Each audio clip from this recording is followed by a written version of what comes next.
Muy buenas noches, amigos televidentes de allá y de acá, allá donde está Valentín Pérez Terrero disfrutando de las olas del huracán Ian.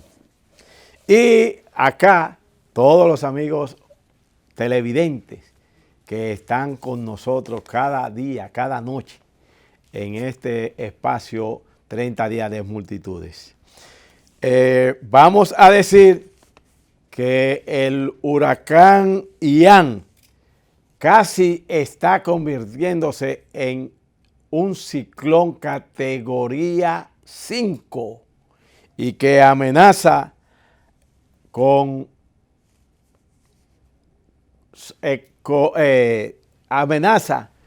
barrer con la Florida. Entonces, el reporte que se da es que ya Ian en Cuba prácticamente abatió gran parte de la isla, dejando una gran secuela de calamidades en la hermana isla cubana. Entonces, ahora el ciclón categoría 5 Ian se encamina para hacer sus travesuras allá en el estado de la Florida, lo que es un tanto lamentable, puesto que ojalá que no cobre vidas humanas.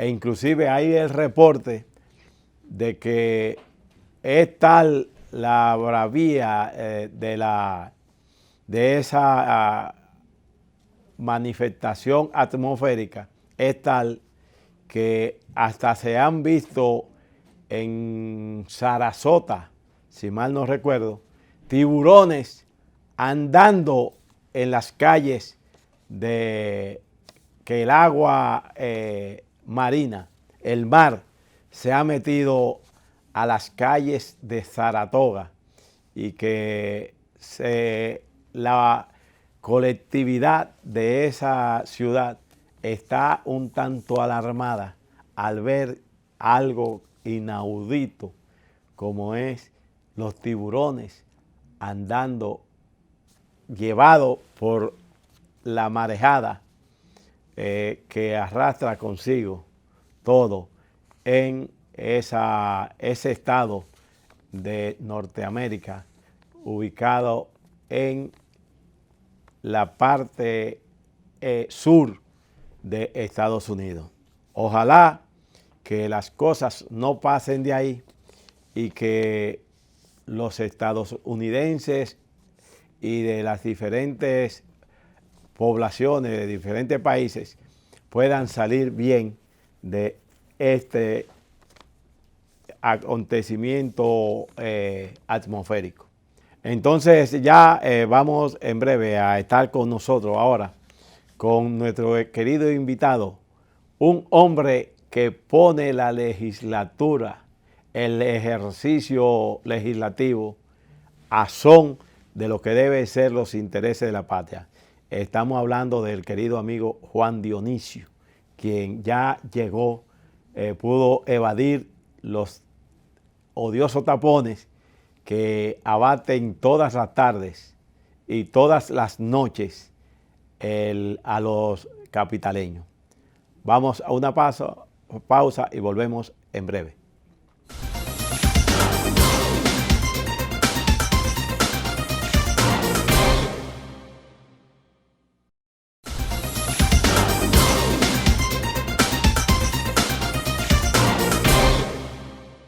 tal como habíamos anunciado, porque yo no sé cómo la gente se ha enterado de que tú vienes mucho a este programa y muchos me han explicado que le gusta la forma en que usted, señor legislador, se manifiesta alrededor de los mejores intereses de la patria en esta etapa suya como diputado por una alianza que hubo, pero que al parecer ya va a desaparecer, hasta por lo que yo veo. ¿Cómo está la cosa? Bueno, lo primero agradecerte, Domingo, la invitación a tu programa tan visto, a los amigos televidentes. Decirte que nosotros, como Frente Amplio, hicimos un ensayo. Yo soy diputado nacional sin alianza con partidos mayoritarios, aunque a nivel presidencial sí apoyamos al gobierno de Luis Abinader. Pero esa alianza que terminó el 5 de julio del 2020, procura a partir de este momento o a partir de la convención del Frente Amplio y del Pleno Nacional Dirigente, caminar por un camino propio, porque se sigue gobernando igual. Es verdad, y no podemos dudar de la transparencia del señor presidente Luis Abinader, de su lucha contra la corrupción, pero no basta. Las élites económicas en este país siguen teniendo el control. Precisamente tú ya conoces las actividades que están haciendo un grupo de organizaciones, incluyendo el Colegio Médico, la Asociación Dominicana de Profesores, el Bloque Popular Jesús Adón y otras organizaciones para una reformulación profunda de la Ley 8701 de la Seguridad Social. A propósito de ese, me gustaría que el señor director nos comunique con esa, una parte, está dividido en dos, de dos videos que nos mandaron desde Santiago, de la marcha que hubo esta mañana en la ciudad de los 30 Caballeros, pidiendo precisamente la modificación radical y contundente de lo que son las leyes de la seguridad social. Adelante, señor director. En las tarifas que se le pagan a los prestadores y prestadoras. Esto demuestra una vez más que ese consejo solo legisla para beneficiar a los ricos, a los bancos. Mientras la población demanda un sistema de seguridad social.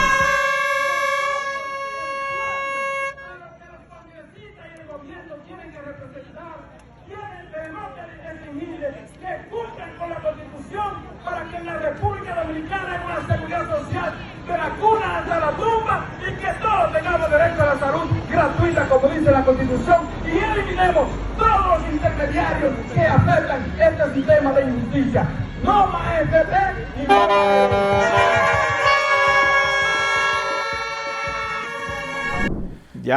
Ya visto los dos videos, ¿cuáles fueron los reclamos expuestos, denunciados allá en Santiago? ¿Usted estuvo allá? Así es, mira, nosotros, bueno, el diputado también, Pedro Botello, estuvo por allá y hablamos de la necesidad de modificar la ley 87-01 en la integralidad para el tema de la salud, el tema de pensiones y el tema de riesgos laborales.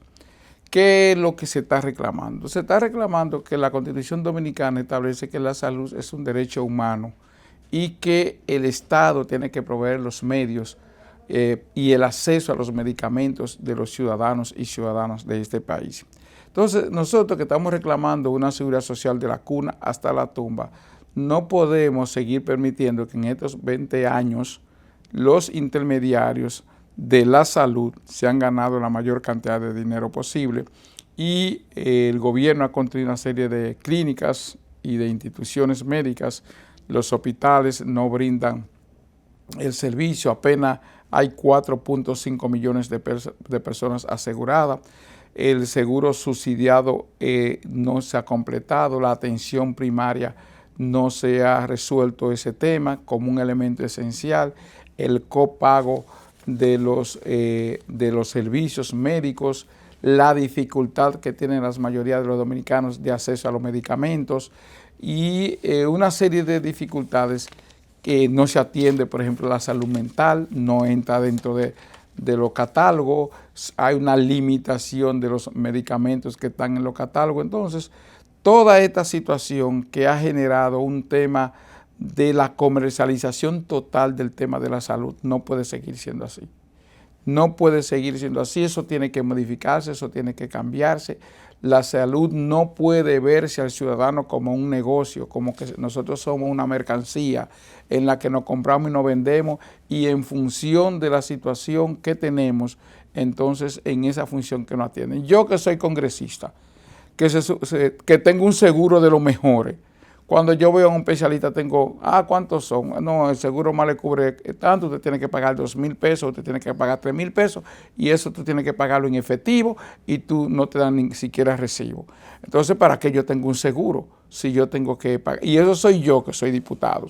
Imagínate los miles y miles, los millones de dominicanos que carecen de un seguro. Entonces, el seguro subsidiado, que es la responsabilidad del gobierno, y el seguro contributivo, entonces eso se ha comercializado.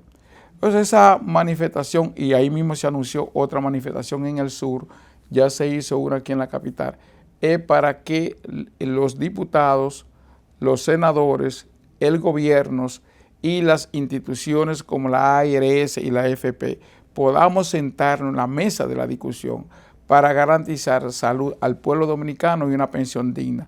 Por ejemplo, nosotros estamos planteando que haya un aumento gradual de la contribución que hacen los empresarios para que en vez de un 9.97%, que es la cotización junta que se hace entre trabajadores y obreros, para que tú tengas una seguridad social que no alcanza ni al 25% de tu salario, pueda llegar a un 60% del salario.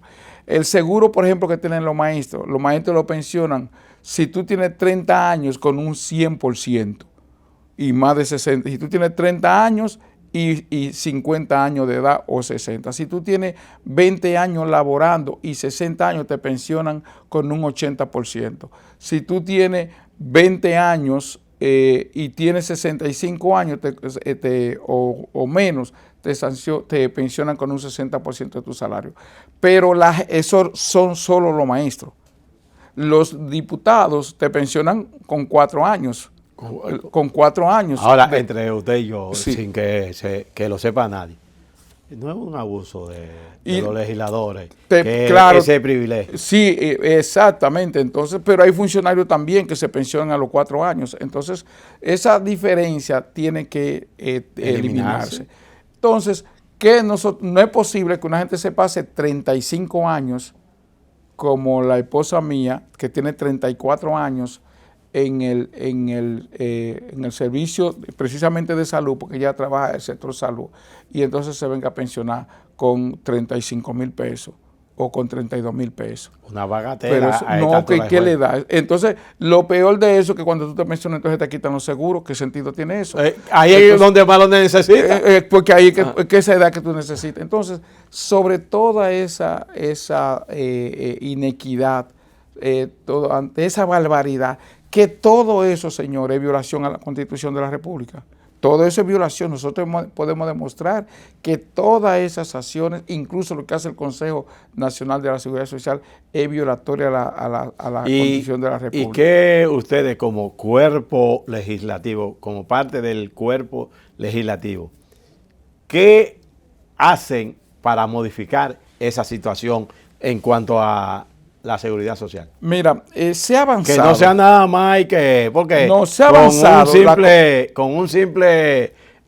Una simple caminata, yo creo que hay eso es importante porque presiona y ayuda a que el pueblo se empodere de sus derechos de la salud.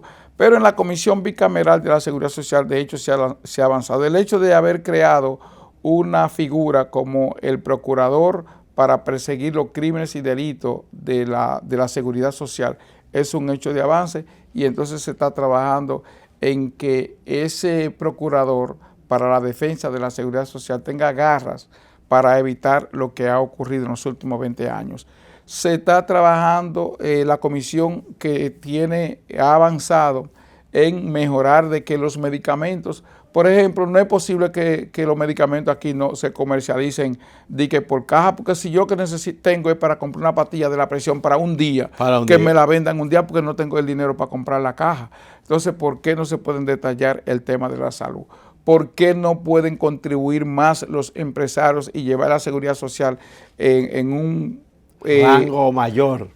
Hasta un 18%, que puedan contribuir en un proceso gradual de aumento hasta el 2030, como nosotros hemos planteado, la contribución de los trabajadores y de los empleadores. Los empleadores llevarlo a un 14.5% y los trabajadores a un 3.5%, para que entre los dos la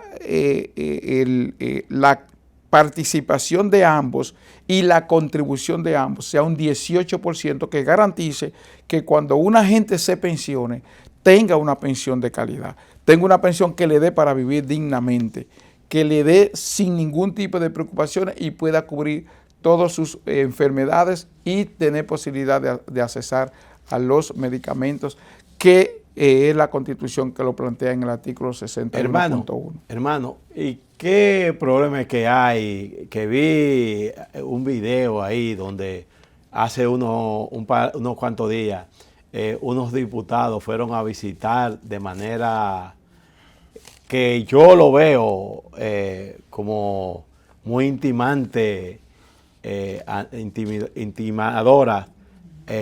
a donde el ministro de Educación. Mira, yo pienso que la Comisión Permanente de Educación debió de invitar al ministro a la Cámara de Diputados. Eso creemos mucha gente. Sí, porque mira qué sucede. En la Cámara de Diputados todo se graba. Y si tú vas a una acción de la Cámara de Diputados, debieron de comunicarle al ministro, miren, nosotros vamos, una comisión de la Comisión Permanente, valga la redundancia, de Educación, y vamos a indagar sobre esta cosa o cualquier cosa. Y entonces, para que el ministro se prepare, porque es regla y es reglamento, todo lo que se hace en la Cámara de Diputados se deja evidencia. Todo claro, lo que se hace en la Cámara de Diputados se graba con una grabadora, se graba en video y se tiran fotos. Entonces, parece ser que ellos no le comunicaron al ministro, el ministro entendió que empezaba a querer hacer una encerrona, los diputados no tenemos que hacer encerrona, él entendió que quizá era que, o no entendió. Como se dice popularmente, que era un gancho que le iban a tirar. Él empezó que eso era un gancho. Entonces yo, por ejemplo, yo cuando tengo que invitar a un funcionario, yo le invito a la Comisión de Derechos Humanos. Usted es el presidente de la Comisión Permanente de Derechos Humanos.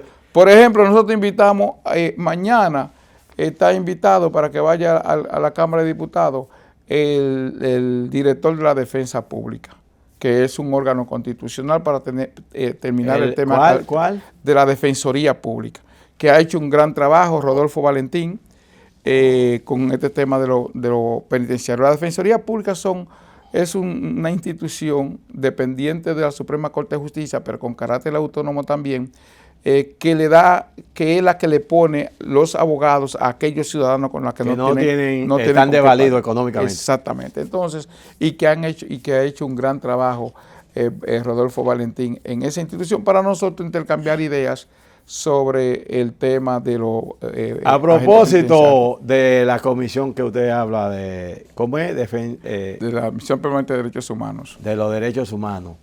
¿Y qué usted me dice de la situación que está atravesando la Defensoría del Pueblo? Pero de eso vamos a hablar cuando regresemos de esta nueva pausa.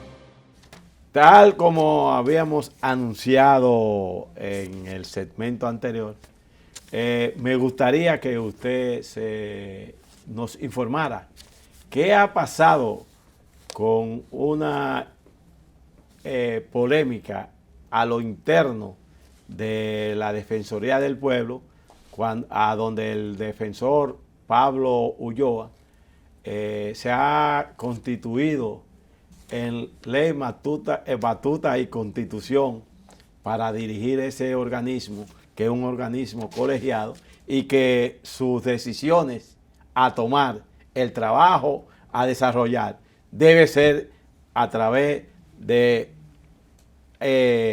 tomar en cuenta a los demás miembros de la Defensoría del Pueblo.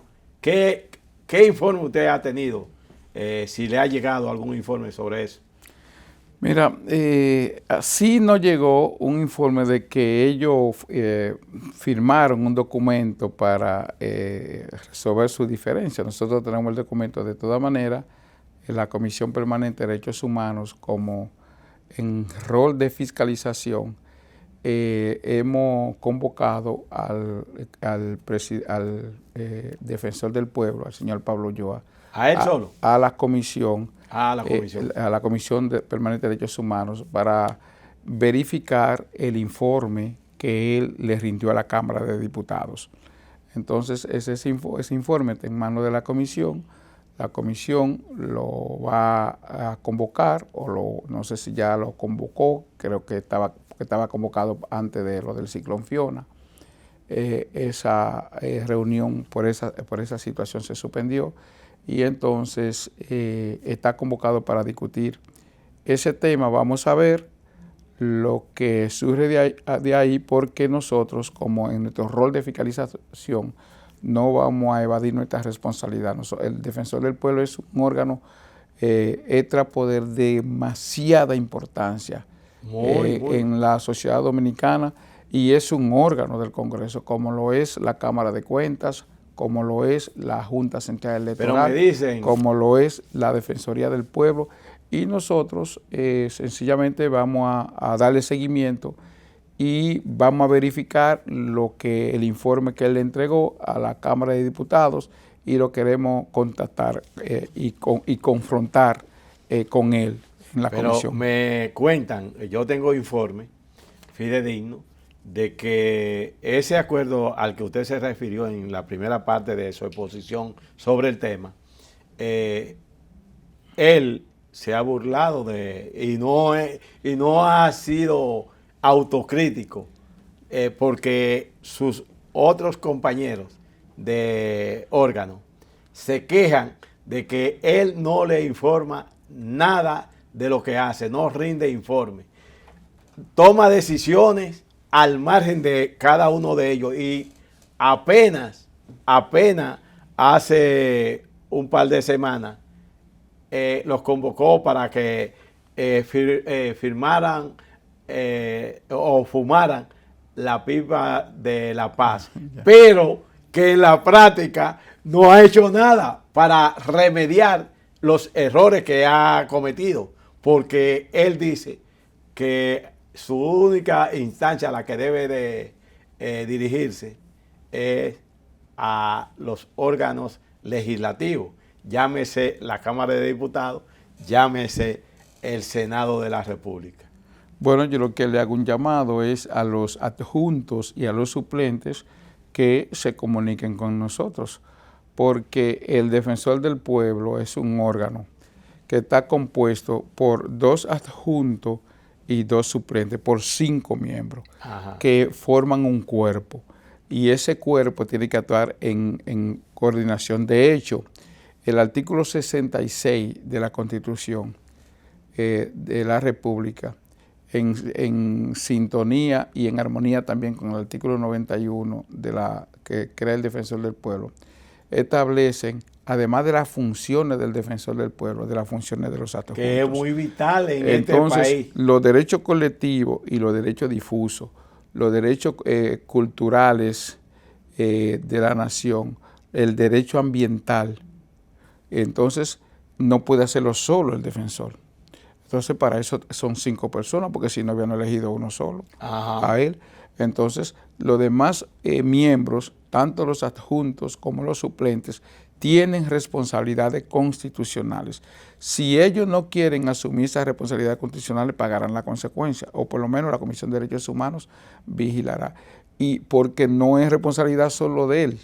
Si él actúa y los otros se callan, y como usted dice, él no le da ningún tipo de participación y ellos mantienen entonces es una irresponsabilidad de los adjuntos y de los suplentes. Pero me dicen que ellos le han reclamado participación y él está cerrado. Bueno, pero que le comuniquen a la Cámara de Diputados a través de su presidente, Alfredo Pacheco, o a través de la presidencia de la Comisión Permanente de Derechos Humanos que nosotros presidimos, y de seguro que nosotros le buscamos una solución, porque nosotros no vamos a permitir ninguna violación a la Constitución de la República y cada quien tiene que juzgar su rol. Nosotros, nuestra labor de fiscalizar, no bajo ninguna circunstancia la vamos a dejar de lado o no vamos a hacer de la vista gorda en órganos que nos corresponden a nosotros. La comisión trabaja mucho, los integrantes de la Comisión Permanente de Derechos Humanos somos vigilantes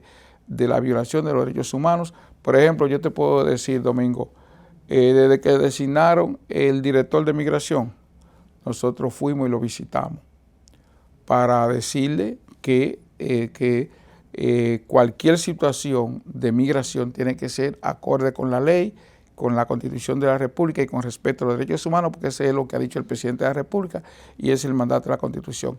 Y él me ha dicho, mira, Dionisio, aquí nosotros solo vamos a cumplir con lo que dice la ley. Ahí está Venancio. Sí, exactamente. Vamos a cumplir con lo que dice la ley. No ha habido ruido en migración. De hecho, él no lo ha dicho, pero cuando se anunció el ciclón Fiona, los ciudadanos que estaban detenidos, extranjeros que podían estar detenidos, que podían estar en situaciones vulnerables, lo puso en lugares seguros para garantizarles sus derechos humanos. La República Dominicana tiene que trabajar el tema de los derechos humanos porque nuestra Constitución está dividida en 3 grandes principios y uno de los principios fundamentales es ese. Nosotros somos un Estado social, democrático y de derecho que tenemos al ciudadano como elemento esencial. Todo el que vive en esta tierra, legal o ilegal, tiene el manto de la Constitución para que lo proteja.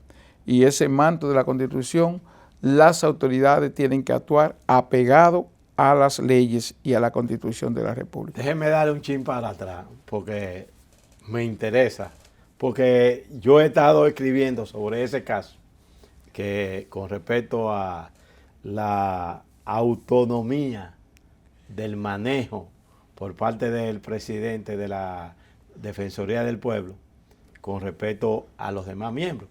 Y yo tengo muchas inquietudes porque he visto hasta expedientes de cosas que han sucedido. Por ejemplo, yo le pregunto a usted, tal vez usted me puede orientar para yo no cometer hierros. ¿Puede un organismo local a nivel de como es la Defensoría del Pueblo, a desbaratar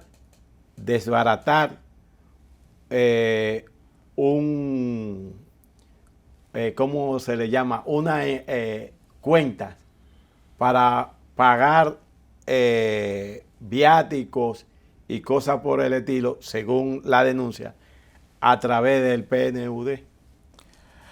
Mira, el tema del PNUD nosotros lo sometimos a un estudio de los especialistas, porque yo, cuando era regidor del Ayuntamiento del Distrito Nacional, el señor síndico en ese momento, el alcalde, era David Collado, y él hizo un acuerdo con el PNUD para la transparencia. Muy bien. Y cuando eso se sometió a la sala, nosotros preguntamos el fundamento legal, porque nosotros tenemos contras y contrataciones. Sí. La Dirección General de Contras y Contrataciones. Entonces, ese es un tema que nosotros sometimos para ver la legalidad o no de si nosotros podemos obviar la Dirección de Compras y Contrataciones y que el PNUD pueda actuar como esa dependencia que es legal. Entonces, y estamos esperando respuesta. Lo sometimos a un especialista porque nosotros tenemos la inquietud desde cuando éramos regidor, porque ningún funcionario, ninguno, dice la Constitución, puede delegar sus funciones. No puede delegar sus funciones de que ante un organismo el que sea. Entonces aquí hay muchas distorsiones y el PNUD es un órgano internacional. Y nosotros que tenemos como principios constitucional la autodeterminación de los pueblos y que somos respetuosos de los órganos constitucionales y que la misma Constitución establece que cuando nosotros asumimos algún compromiso internacional, le damos también carácter constitucional, tenemos que verificar eso. Entonces, cuando yo vi eso y lo vi en el informe, que por eso se está citando a la Defensoría del Pueblo para el informe que él envió, como tiene que hacerlo, porque él tiene que, dice la Constitución, todos los años, enviar su informe al Congreso.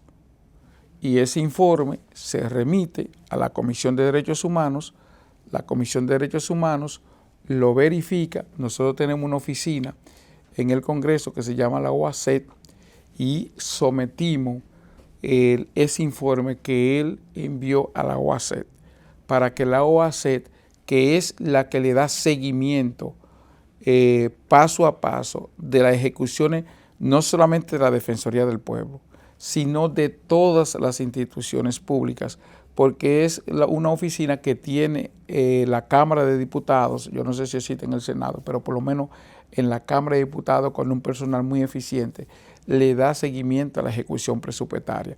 Todos los diputados tenemos acceso a esa oficina cada vez que le solicitemos un informe de cualquier institución. Esa oficina nos dice cómo se ha estado ejecutando el presupuesto paso a paso, si hay distorsiones, si no hay distorsiones. Entonces, cuando nos llegó la información, nosotros la sometimos, vamos a esperar la respuesta, nos darán una respuesta y nosotros lo vamos a confrontar con lo que nos envió la Defensoría del Pueblo. Como usted es mi orientador a nivel legislativo y que vela por el buen cumplimiento de las normas establecidas para órganos constitucionales, yo quisiera que usted me oriente en este caso. ¿Puede un organismo como la Defensoría del Pueblo cambiar un capítulo de un presupuesto X para tal cosa, cambiarlo sin el consentimiento y el consenso de la mayoría de sus miembros, como es el caso que la antigua defensora del pueblo, que era doña Zoila Martínez Guante, dejó varias cuentas aprobada en una decisión libérrima de todos los miembros de la comisión anterior de la Defensoría del Pueblo para construir edificaciones en cada provincia para llevar la Defensoría del Pueblo a todos los rincones del país. Sin embargo, el actual presidente de la comisión, el Defensor del Pueblo, tengo entendido que él dijo, no, eso vamos a hacer una transferencia. Él la hizo sin tomar en cuenta a nadie y ahí está paralizado el edificio que iba a servir de sede central en la capital de la Defensoría del Pueblo para hacer un mejor trabajo, tal como la anterior, a quien él sustituyó, lo invocó en un acto en su declaración jurada. Dígame, ¿Cuál es la situación ante No, ese caso? yo voy a- ¿Y por qué la comisión no invita formalmente a los otros miembros para que se defiendan ahí? Porque si ustedes nada más lo entrevistan a él y no toman en cuenta la idea de los otros, entonces le daría ventaja a él y ellos no se pueden defender ahí. Lo que pasa es que, Domingo, nosotros, el defensor del pueblo nos invitó, nos envió un informe y nosotros lo hemos convocado para discutir ese informe. Oh, Ahora bien, si hay quejas de los demás incumbentes, de los suplentes y de los adjuntos, ninguno de ellos han comunicado a la Comisión de Derechos o Humanos. sea, ellos no se han interesado. Ellos no se han interesado, por lo menos hasta hoy que yo conozca. Inmediatamente llegue cualquier solicitud, cualquier recomendación, cualquier comunicación de cualquiera de ellos, nosotros le prestamos atención. Pero ninguno, hasta hoy. Esa fue una motivación y una decisión de la comisión, no de ninguno de ellos. Es decir, nosotros podemos tener todas las informaciones del mundo, pero nosotros podemos apoderarnos de las informaciones que nos llegan oficiales. Pues yo lo voy a invitar y excúseme. Sí, sí. Yo publiqué en una columna que publico en el periódico El Nacional. Sí, yo te leo la ley. Y en mis cuentas de Facebook y WhatsApp, yo he escrito sobre eso, porque me han llegado los informes. Y que conste, yo fui uno de los que le sugerí a la Defensoría del Pueblo que por qué no se interesaban en pelear para que a los ciudadanos de nuestro país se le dé la libertad de transitar y que los dueños de carros y de negocios no obstaculicen el libre tránsito de los... O sea que lo que yo vengo abogando de la Defensoría del Pueblo no es porque haya un chisme, no, sino que yo siempre le he dado, desde que fue creada la Defensoría del Pueblo, siempre me ha preocupado el que cumpla con su papel. Mira, yo estoy de acuerdo contigo, la Defensoría del Pueblo hay que visibilizarla y los ciudadanos tienen que ir a la Defensoría del Pueblo a exigirle que cumpla con su rol, que es la defensa, salvaguardar los derechos humanos. Y eso, el derecho al libre tránsito es un derecho humano y ellos tienen esa responsabilidad de salvaguardar eso, como de salvaguardar los derechos de los prisioneros, de salvaguardar los derechos de los consumidores, los derechos de la salud. El defensor del pueblo fue convocado en la Comisión Permanente para la Seguridad Social, la bicameral, para que aporte las ideas que él tiene con relación a los derechos humanos, que es el derecho a la salud es un derecho humano. Entonces, yo vuelvo a reiterarte, nosotros como presidente de esa comisión y actuar de manera institucional tenemos que hacerlo con la mayor prudencia, pero siempre apegado a la Constitución, a la ley y al reglamento. Nosotros no nos vamos a salir de ahí. Y si hay quejas distintas a las que nosotros pudiésemos tener, una vez analicemos el informe, nosotros, lo que salga de ahí, lo que se exprese ahí, nosotros lo vamos a dar a conocer y vamos a tomar la medida del lugar dependiendo de lo que ese informe nos arroje, ya discutido con el defensor. Y si los otros miembros, los adjuntos, los suplentes, quieren ser oídos en la Comisión Permanente de Derechos Humanos porque tengan alguna queja, tienen ese derecho y nosotros, si nos lo solicitan, lo vamos a escuchar. La puerta del Congreso está abierta no solamente a ellos, sino para todo. El presidente Alfredo Pacheco, presidente de la Cámara de Diputados, ha dicho que el Congreso tiene sus puertas abiertas y si ellos entienden que deben de ser escuchados por la Comisión Permanente de Derechos Humanos, nosotros no tenemos ninguna dificultad. Se pueden mandar una comunicación al presidente de la Cámara de Diputados, al Departamento de Comisiones, al presidente de la Comisión de Derechos Humanos, e inmediatamente nosotros le damos respuesta. Cambiando de tema, ahí viene otro torpedo. ¿En qué está? Porque ya me han avanzado inclusive que ya hay varios candidatos que grupos a lo interno, porque ustedes están divididos como en 32 pedazos, como se decía cuando... No, el Frente Amplio no. No, pero se está buscando orquestar un consenso para llevar un candidato de las izquierdas como presidente en las próximas elecciones. Pero ya empiezan a jalarse los moños, según me dicen, la greña. No, yo creo que hay un buen ambiente. ¿Hay buen ambiente? Sí, yo creo que hay un buen ambiente. Siempre, yo no sé, quizá por el mismo origen de la izquierda en este país, pero aquí hay un problema también de división. Hay como, recuérdate que esta isla que tiene 72,000 kilómetros cuadrados, habían 5 cacicazgos, o sea, habían 5 jefes. Nosotros tenemos como una génesis de división. De hecho, es un problema. Pero el Frente Amplio está dando pasos. Hemos estado haciendo unos desayunos con diferentes organizaciones. Hemos invitado a Alianza País, a Opción Democrática, a Patria para Todo, a Rescate Democrático, a Congreso Cívico, al Litoral Progresista, a otros sectores de la izquierda, a que podamos, en base a un programa, orquestar una gran alianza. Y estamos trabajando para eso. Hay muy buen ambiente.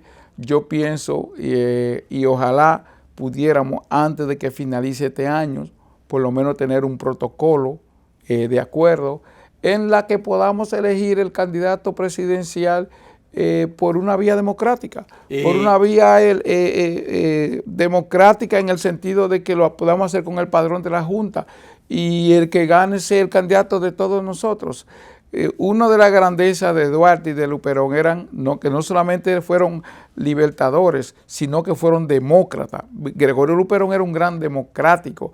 Juan Pablo Duarte fue democrático. Fíjate que cuando le dieron el golpe a Santana, en vez de Juan Pablo Duarte presidir la Junta Gobernativa a Sánchez, que se había ganado por su lucha aquí, porque él no estaba, y él asumió el cargo de secretario de la guerra de guerrilla en ese entonces. Exactamente. Y Juan Pablo Duarte, que fue el ideólogo de todo, tuvo la humildad de ser el secretario de la Junta Gobernativa y Sánchez el presidente. Sí. Fíjate la grandeza de Juan Pablo Duarte. Dentro de esa grandeza. Y Gregorio Luperón dijo, bueno, para que gobernemos todos vamos a poner los gobiernos cada 2 años. Sí. ¿Me entiendes? Sí. Entonces eran demócratas. Entonces nosotros necesitamos que hayan demócratas. El Frente Amplio tiene la vocación de esa democracia, siempre ha puesto su boleta a disposición.